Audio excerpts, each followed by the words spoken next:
Hello there.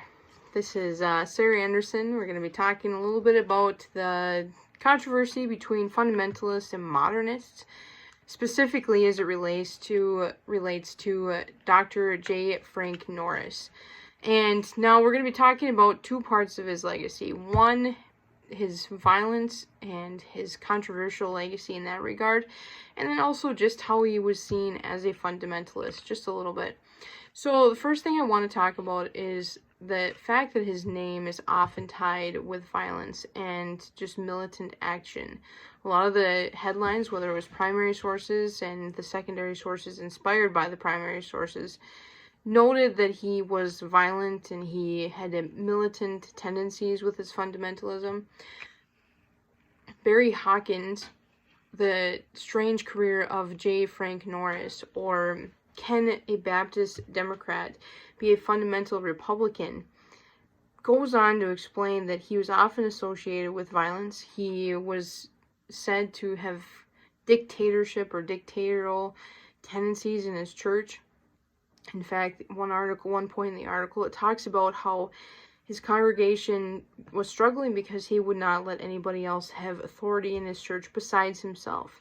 And so that is one significant part of his legacy.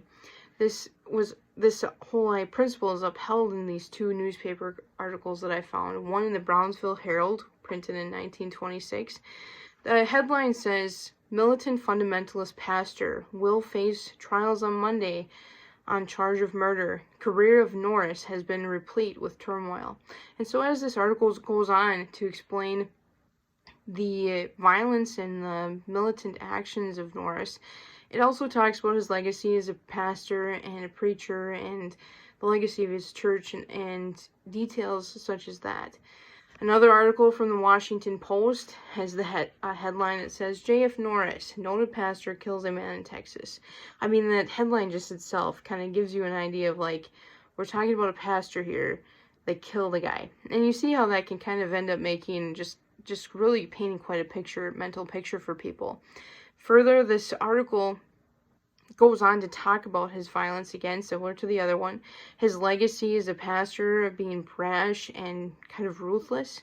And so these two articles here are examples of that legacy.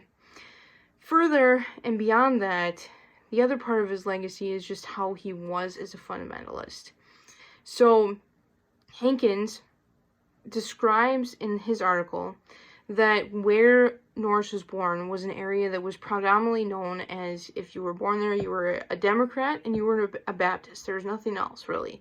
And so that's what he spent his life going on around. But his actions made him appear more as a Republican and a fundamentalist. The historian C. Allen Russell, in his article, J. Frank Norris, The Violent Fundamentalist, talks about how Norris viewed the Bible. One direct quote says, "Norris's religious position lay in his belief in the infallible, verbally inspired Bible." And that was a key pillar in Norris's worldview, is that the Bible inspired everything, and you could not get wishy-washy on that, because if you did, you were getting wishy-washy on the gospel. And so he upheld that very firmly. But as I was reading more about Norris's fundamentalist views, it made me start thinking about Liberty University's worldview statement, which says the Bible provides principles of ethics that guide our evaluation of people and nations. This refers to how we view historical instances, but I also think it can apply to how we view our treatment of people.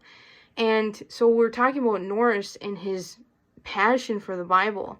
It makes me wonder what he would think of statements like Matthew 5 and 9, the Sermon on the Mount, where Jesus says, "Blessed are the meek and blessed are the peacemakers," because that's far from what Norris spent his life doing. So it made me think, could he even be considered a fundamentalist when the way he lived his life did not even appear to be based on some of the fundamental principles of the Bible? So that's my question. Thanks for watching.